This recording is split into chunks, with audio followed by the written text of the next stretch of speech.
For me, it is really a book that should offer some encouragement in people's darkest moments.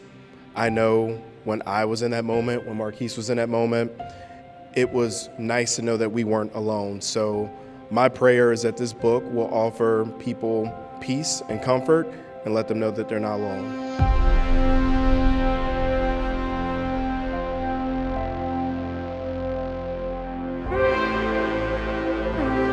When we first started working on this book, it was earlier this year. It was actually after we came from Tony, Nicole, Kelsey, and Wayne, their organization's big gala earlier this year. And after that, that kind of reignited the things that we knew we needed to do for the Alana Marie Project. And we really wanted to give other stories, as I mentioned earlier, a platform to really share their stories as we have been able to do with Alana. This is Megan. Talk to me. Yes. Oh, you're not right.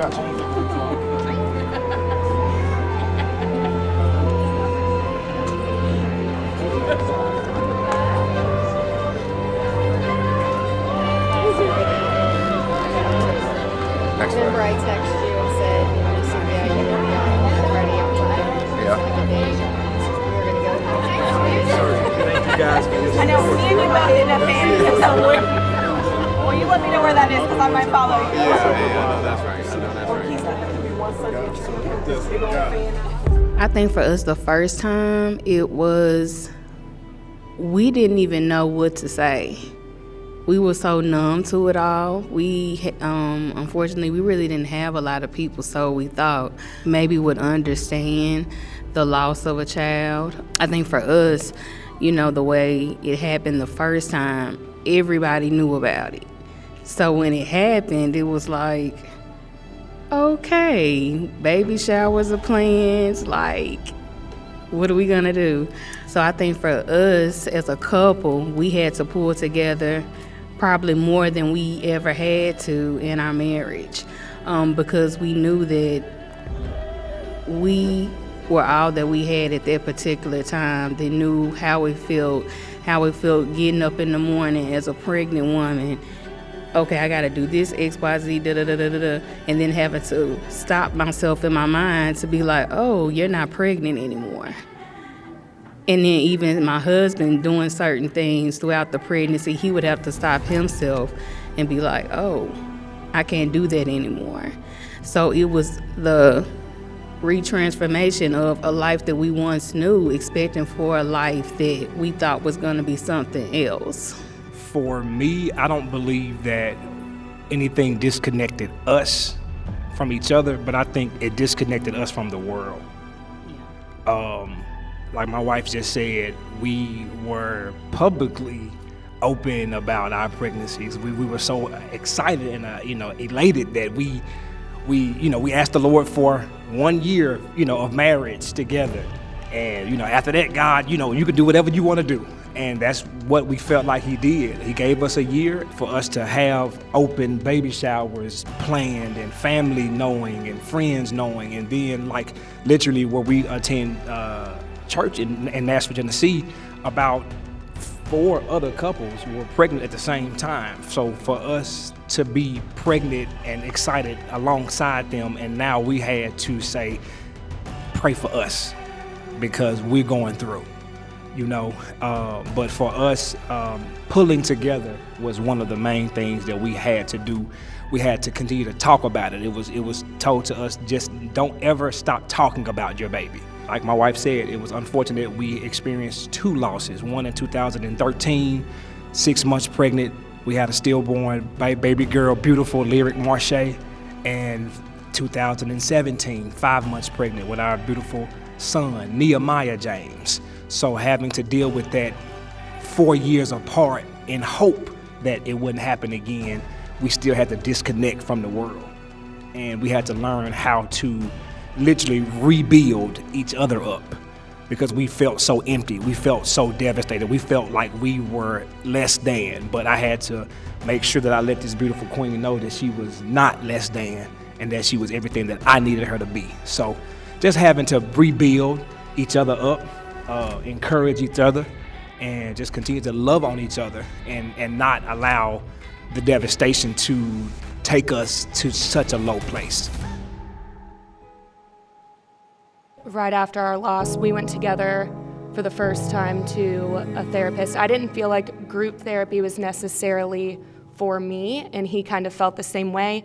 So we went together for the first time, and I think we quickly realized that wasn't the best thing for us either. I feel like both of us weren't truly opening up fully about our loss or kind of where we were in the grieving process. So it took me a minute to find a therapist that I felt like I really connected with. I kind of thought at first maybe therapy just wasn't for me in general during this process.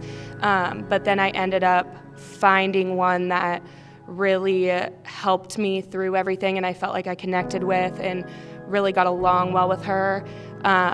And then when I became pregnant again after a loss, and if anybody who has been pregnant after a loss, you know how stressful it is. And so I really utilized her throughout my whole pregnancy with our son when we had complications that were very similar to my first pregnancy. So he didn't really start seeing a therapist until probably about a year ago. But he kind of came to the conclusion on his own that there were some things maybe he hadn't really faced head on with his grief. So we each see a therapist separately, and it has really just worked for us in how we communicate with each other to be able to kind of go to our own therapist, talk through it. You know, maybe there's things that I do that aren't great for him and vice versa, and then we're able to come together and kind of talk about it after our individual sessions. So that's really been the way we have handled it, and that has just been really a godsend for our grief and our recovery during that.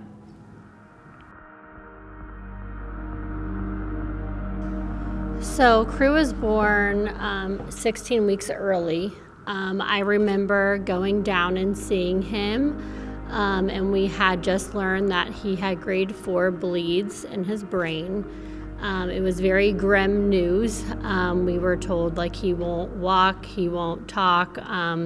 He's not going to be able to do all the things that a normal child can do. Obviously, I had preeclampsia, very bad, and my brain was swelling too. So I was still in the hospital myself, and I was sick. So we went back to my room because I just couldn't even process it all, to be honest with you. We go back, we tell our family, like, this is what we have just heard now. And it was terrible. And I hadn't really let everybody know, like, online, because people had been following me a little bit, just if they were, like, you know, mutual friends of ours, really and truly. And I hadn't even announced that we had Crew yet, because it was very unexpected and quick. And I remember looking at my mom and my husband, Wayne, and saying, I feel like I need to make a post. I need to let everybody know, like, where we're at. I need all the prayers and hope and whatever you believe in, like, give it to me, because we needed that at the time. And so I did. I laid out his whole story. I laid out where we were and the prognosis that we got at the time. My story with Crew was shared in Africa. It was shared all over the world, and it was amazing. I mean, it was so cool to see so many people just sending hey, I just want you to know I'm from California and I heard about your story and I'm praying for him today. Because they knew I have an ultrasound in 3 days of his head to see if it gotten worse or better or what have you. And I will say, just seeing people rally around us, whether it be family, friends, was amazing. After he had passed, it was the same way. I mean, we went home and kind of didn't know what to do. And we shut the door of his room because I couldn't bear to kind of see anything that was infant or had to do with him at the time. It was very rough. Getting a call from family and friends and saying, what can we do? And we felt like we needed to be around people because we wanted to talk about him as terrible as it was. Of course, I mean, we struggle every day, but we needed our tribe. We needed the army behind us to help us get through it. I think people grieve in other ways. Some people want to just be by themselves, and we did have those moments where sometimes all the people was too much, but family and friends were monumental in knowing how we were. And hey, Kelsey, you want to go grab some food tonight, we're going at this time, and just kind of leaving that door open helped us healing because we were able to talk about him. And what that has been so big for us is to keep his story alive, because that's what kept him alive within us. We talk about him every single day, and that has helped our grieving process tremendously. It was honestly community, friends, and family that got us through. That's how we met everybody, honestly, and you never really realize who goes through it. And it's a small community, but it's one of the strongest, most durable people I've ever met in my life. I think you can agree.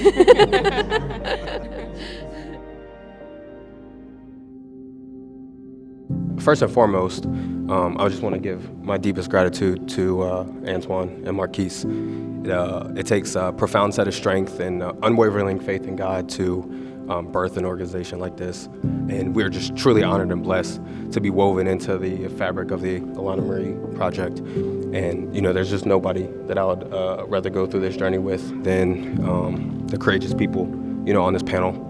And then secondly, myself, my wife, we're just so honored to just represent the Alana Marie Project.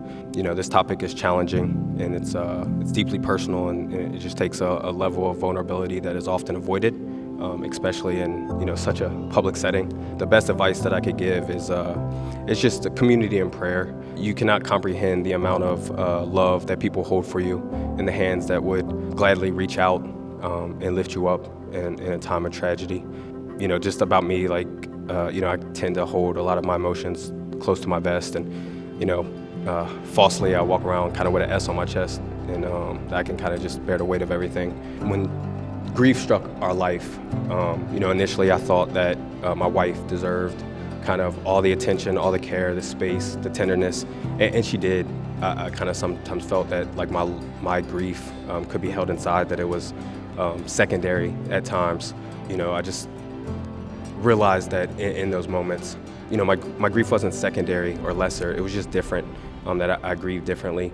In those times, it was important that we weren't going to be one of those tragic stories of marriage that faltered and failed, dealing with a loss. We could turn this tragedy into a cornerstone of our strength. In that realization, I just adopted this level of responsibility, that if I was going to wear that S on my chest, that my family and my wife, and my kids, I could be somebody that they could lean on, when the inevitable floods come. In the midst of those floods, that that there was an opportunity just for beauty to be created. This experience has shattered us. It's broken many of the people on this panel and many of you. Regardless of that we can make a beautiful mosaic out of those tragedies, out of the depths of the times that we spent in the desert. Community and prayer, there's power in it. There's power in the people that love you and support you. And when you feel like you have to walk this journey alone, you don't lean on those people, and know that God is with you as well. For me, Curtis and I everyone that knows us will laugh at this because we are so different. Everything about us, we process and do everything so differently. And so for us, when we were going through that, I just remember thinking, he's not processing this the way I am. And I'm not, we were doing it so differently, and that's okay. And that was valid. And the way he was grieving was valid, and the way I was grieving was valid, but it looked very, very different. And so my advice would be just to give your husband, wife, whoever it may be, so much grace in their grief, because just because it looks different, it doesn't, to not micromanage someone else's feelings, to not micromanage their grief, to let them process it however they may need to, and then be able to give them the space to be able to do that. I feel like for us, we found those moments surrounded by our family and our friends. We had a wonderful support system from coworkers, friends, families, people we didn't really even know, and then that's how I got connected with the Alana Marie Project. Just seeing everyone else that had children or those good moments gave us hope and joy, and we were still able to honor our little peanut through every single moment, and there's not a day that we don't think about Peanut. He's not going to talk, so.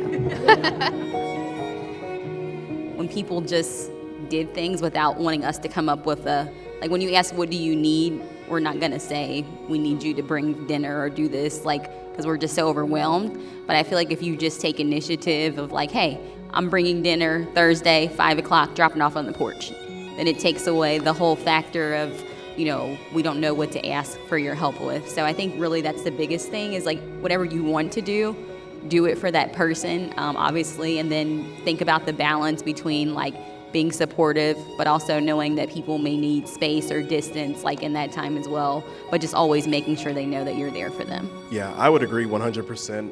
I'd also say just being present. And present doesn't mean you have to have the answers. Nobody has the answers, right? Just being there, being present.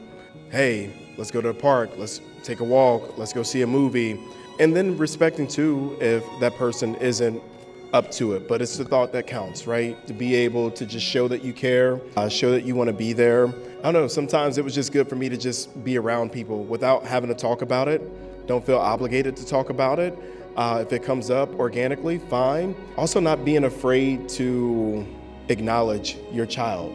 Like that baby is truly our baby. And we don't have to act like Alana never existed. Our children know about Alana. So don't be afraid to talk about that baby.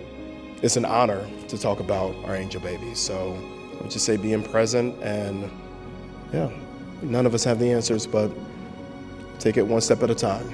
In those moments, a lot of times when I was just hanging out with my friends, like I just wanted some normality back into my life. You know, when we were kind of dealing with that loss, it was just everywhere. It was when I got home, it was, you know, with my friends, it was at work. It just resonated with me all the time. So when I was hanging out with my friends, you know, just watching a football game and just kind of being in the moment of whatever experience that, you know, we kind of had, it just made me feel good to not, you know, just not be the center of attention, not everybody worried about like, am I okay? Am I struggling? Do I need anything? You know, it's just nice to just be normal and just kind of just be in the moment.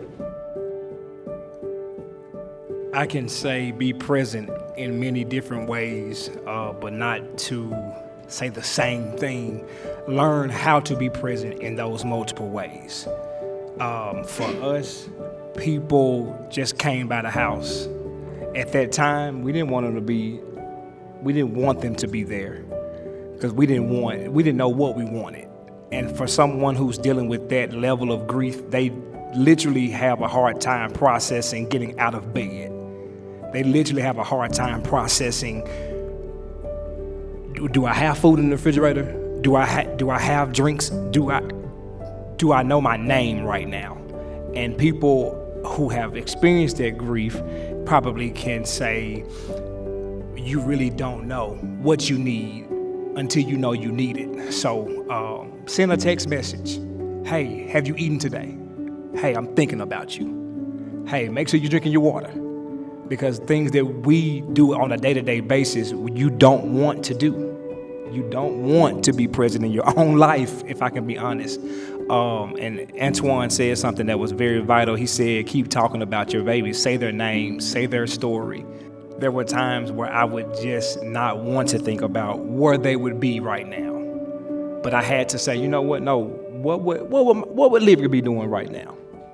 What would Nehemiah be doing right now at the age of 7? What would Livia be doing right now at the age of 10?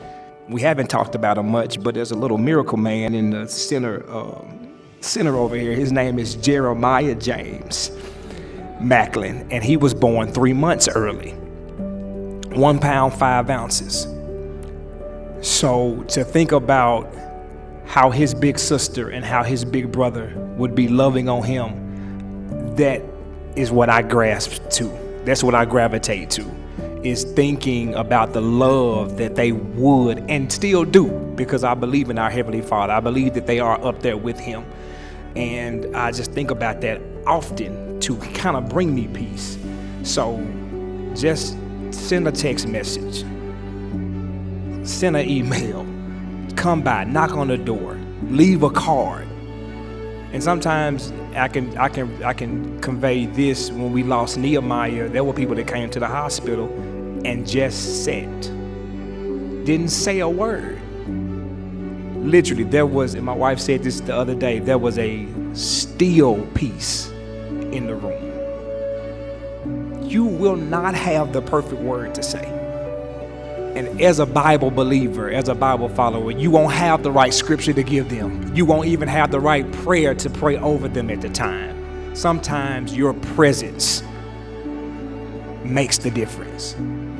Them knowing that you love them that much to spend your time with them and can be consistent. We have a friend now that texts us every year on Lyric's birthday, every year on Nehemiah's birthday, every year. And that makes the difference, that you have people that care that much. So get people in your life like that will just show up and keep showing up. I would say just the simple gestures, like everyone else has said, just send food, send chocolate, send flowers, and just drop it off. And then call or text them and say, hey, something's on your porch.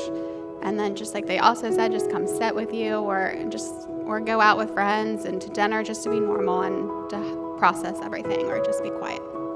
The biggest thing for us was, even Kelsey's sister, after we lost Hayden, she worked in labor and delivery at the time, and same thing, she dropped off just like a gift card basket or, with a card.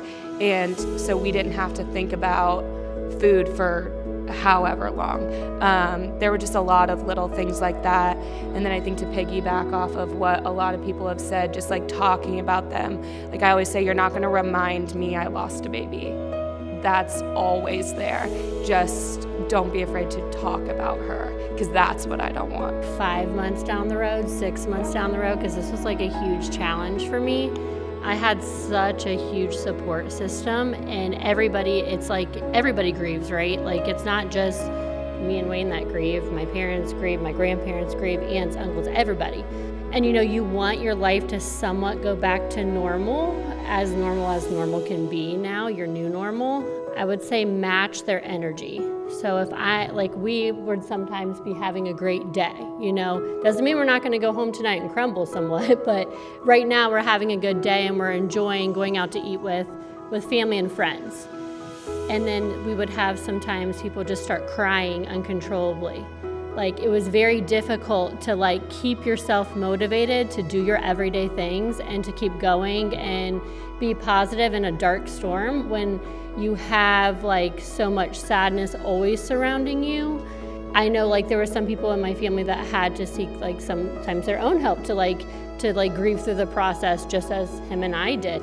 It was a process, and it's not that people can't be sad or cry or whatnot, but match the energy of the couple that lost. Because sometimes, how many of you guys have said, you just want to watch the whatever's on TV or the game or what have you and just have a normal night. We strive for that sometimes. And then if we come to you in an hour and are breaking down, then yes, break down too. But kind of allowing people to match the energy of us so that we can still continue on and be healthy enough we had a 7-year-old at the time, and be there for her and not always see her parents crying and upset all the time, and keeping it as healthy as possible, because grief is never easy. It's interchangeable. It's very messy. It's the messiest process I think I've ever been through in my entire life, and very unpredictable. So that's like I feel strongly about sharing, because send a text if you're feeling super sad that day. Hey, I woke up today and Crew came to my mind, and I just wanted to let you know that I'm sending you all the hugs from 2 streets over. You know, being in that way than like kind of ruining when you're having a good streak, because it's really hard to have those good streaks sometimes.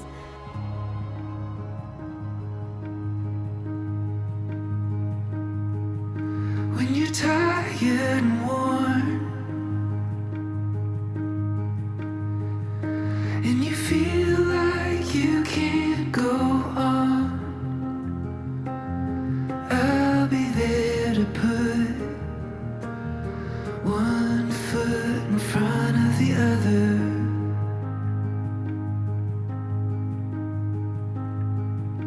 When you've lost your way, oh, the first time your heart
The Heaviest Tear, Grieving Couples. Available now on Kindle and at Amazon.com.